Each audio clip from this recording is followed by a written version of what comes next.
From the fourth-floor window of Kingston General Hospital, 8-year-old Marcus Williams watched through the glass as thousands of people gathered in the concert venue next door. His oxygen mask fogged with each labored breath, but his eyes never left the stage where Bob Marley would soon perform. What happened next would prove that sometimes the smallest audience creates the biggest miracles. Kingston, Jamaica, March 22, 1980. The National Stadium was buzzing with 30,000 excited fans waiting for Bob Marley and the Wailers to take the stage. But in the children's ward of Kingston General Hospital, located just 200 yards from the venue, 8-year-old Marcus Williams lay connected to machines that were keeping him alive. Marcus had been battling leukemia for 2 years. The chemotherapy had left him weak and frail, weighing barely 40 pounds. His parents had promised to take him to see Bob Marley when he got better. But as the months passed and Marcus grew sicker, that promise seemed increasingly unlikely to be fulfilled. The irony was heartbreaking. Marcus could hear the sound check from his hospital bed. He could see the stage being set up from his window. Bob Marley, his musical hero, was closer than he'd ever been, yet completely unreachable. Marcus's mother, Patricia, sat beside his bed, tears in her eyes as she watched her son strain to see through the window.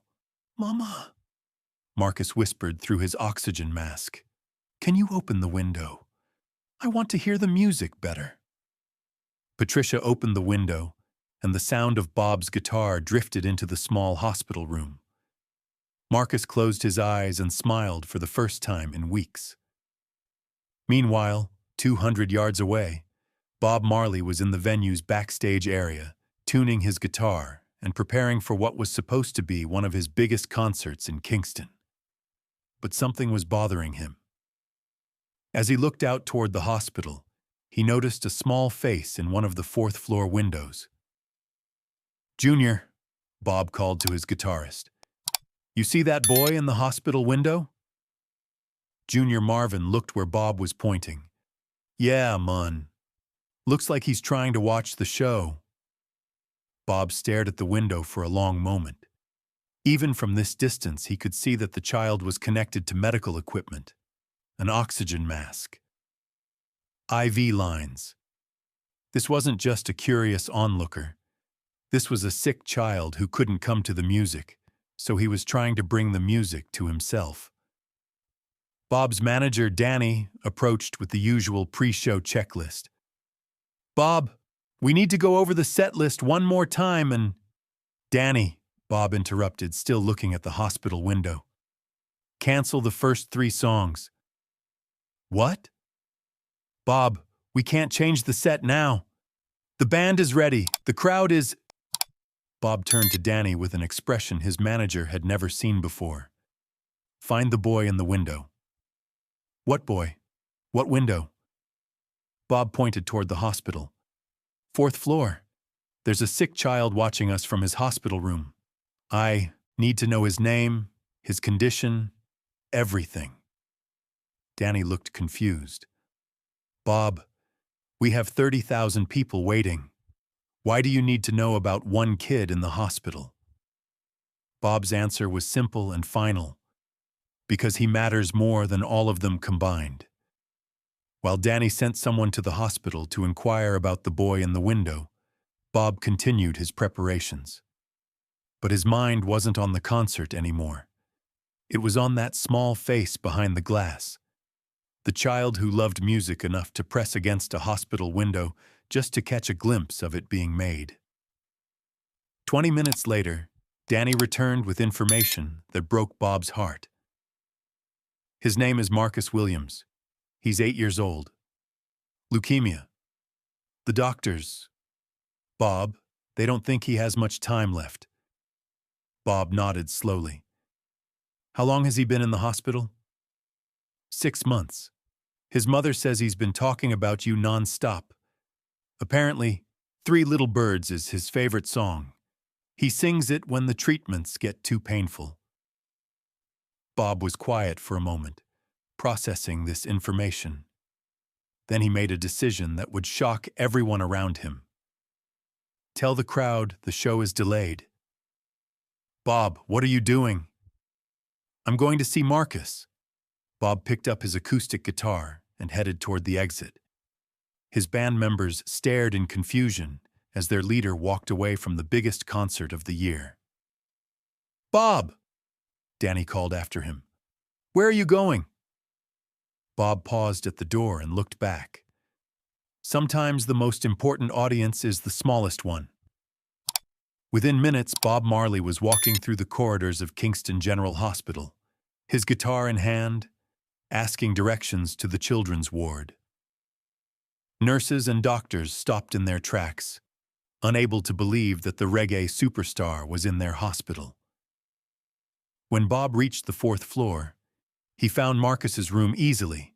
It was the one with the open window facing the concert venue. He knocked gently on the door. "Come in," came Patricia's voice.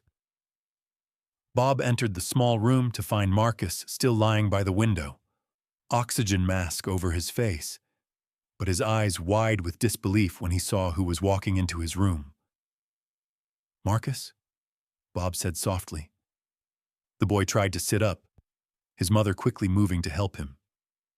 Marcus pulled off his oxygen mask with shaking hands. "Mr. Bob?" Marcus whispered, his voice barely audible. Bob approached the bed slowly, setting his guitar down nearby. "I heard you were trying to watch my concert from your window." Marcus nodded, tears filling his eyes. "I wanted to come, but I'm too sick." Bob sat on the edge of Marcus's bed. "You know what? I think this room has better acoustics than any concert hall." Marcus smiled weakly. "Really?" "Really. And you know what else? I think you deserve a private concert, just for you." Bob picked up his guitar and began tuning it. "What's your favorite song, Marcus?" "Three Little Birds," Marcus said immediately. "Mine too," Bob replied with a smile. As Bob began playing the opening chords, something beautiful happened. The sound of his guitar drifted through the open door and down the hospital corridor. Nurses stopped their rounds to listen. Doctors paused their consultations. Other patients and their families emerged from their rooms. Bob began to sing, but this wasn't a performance for thousands. This was a lullaby for one sick little boy. "Don't worry about a thing, 'cause every little thing gonna be all right."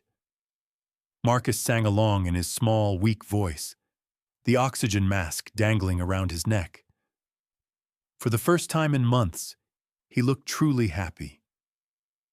As Bob continued playing, the hospital corridor began to fill with people. Staff members, patients, families, everyone drawn by the sound of reggae music echoing through the medical facility. "Singin' Don't Worry About a Thing, 'cause every little thing gonna be all right," Bob sang, his voice carrying through the hospital. Marcus's mother, Patricia, was crying silently as she watched her son sing with his hero. She'd seen Marcus in pain for so long that she'd almost forgotten what joy looked like on his face. When the song ended, Bob leaned closer to Marcus. "You know what, little brother? You've got a beautiful voice. Promise me you'll keep singing, no matter what." Marcus nodded eagerly. "I promise, Mr. Bob." Bob played several more songs. "No Woman, No Cry," "One Love," "Redemption Song," each one filling the hospital with music and hope. The corridor was packed now with people who had never expected to hear Bob Marley perform in a children's cancer ward. Dr. Sarah Chen, Marcus's oncologist, stood in the doorway watching in amazement. In 2 years of treating Marcus, she had never seen him look so alive, so hopeful. After an hour of music, Bob could see that Marcus was getting tired. The little boy was fighting to keep his eyes open, but the effort of singing and the excitement of the evening was overwhelming his weakened body. "Marcus," Bob said gently, I have to go back to the concert now, but I want you to have something. Bob took off his silver bracelet, a simple band engraved with the words "One Love," and placed it on Marcus's thin wrist. This is for you to remember that every little thing gonna be all right, even when it doesn't feel like it. Marcus clutched the bracelet with both hands. Thank you, Mr. Bob. This is the best day of my whole life. Bob hugged Marcus gently, careful not to disturb his IV lines. Keep singing, little brother. Keep singing. As Bob prepared to leave, Marcus called out weakly, Mr. Bob? Yes? You said you opened the window for me, but you opened one inside me too. Bob's eyes filled with tears. What do you mean, Marcus? I was getting ready to stop fighting, but your music, it opened a window in my heart. Now I can see hope again. Bob knelt beside the bed one more time. Marcus, you're the strongest person I've ever met. Don't you ever stop fighting. The world needs your voice. When Bob finally returned to the concert venue, 30,000 people had been waiting for nearly 2 hours. But when he explained where he'd been and why, the crowd's response was unlike anything he'd ever experienced. They didn't cheer. They didn't scream. They stood in respectful silence, many wiping away tears. Tonight, Bob announced to the crowd, I want to dedicate this entire concert to a little warrior named Marcus Williams, who reminded me why we make music. It's not for the applause or the fame. It's for the hope. It's for the healing. It's for the belief that every little thing gonna be all right. The concert that followed was transcendent. Every song was infused with the energy and emotion of Bob's hospital visit.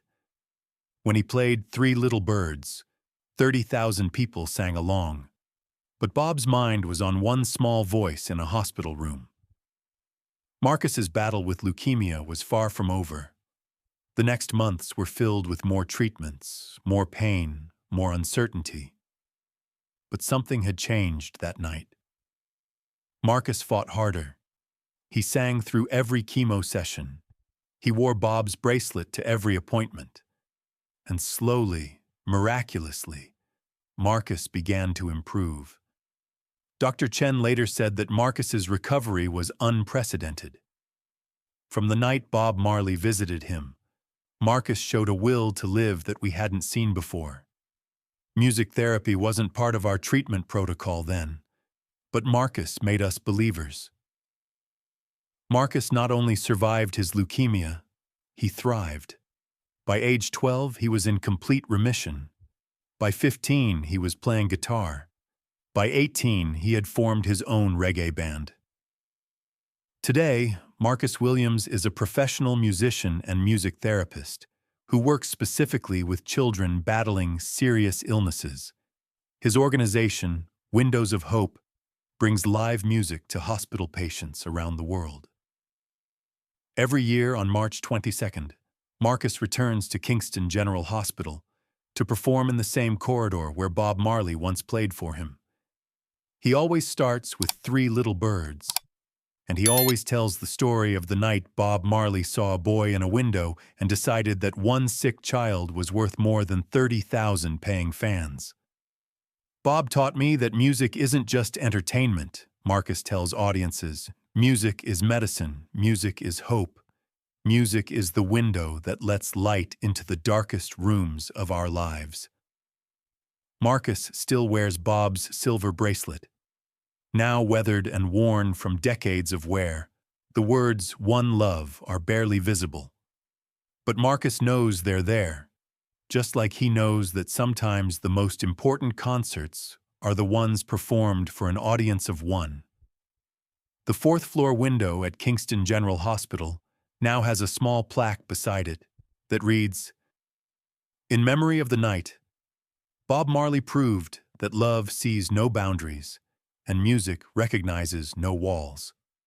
March 22nd, 1980. And sometimes, late at night, Staff members report hearing faint guitar music drifting through the hospital corridors, as if Bob's spirit still visits to remind them that healing comes in many forms and hope can be found in the most unexpected places. If this story reminded you that one person's compassion can change everything, make sure to subscribe and hit that like button. Share this video with someone who needs to remember that they matter, no matter how small their world might feel. Have you ever experienced a moment when someone went out of their way to bring you hope? Let us know in the comments. And don't forget to ring that notification bell for more incredible stories about music's power to heal even the most broken hearts.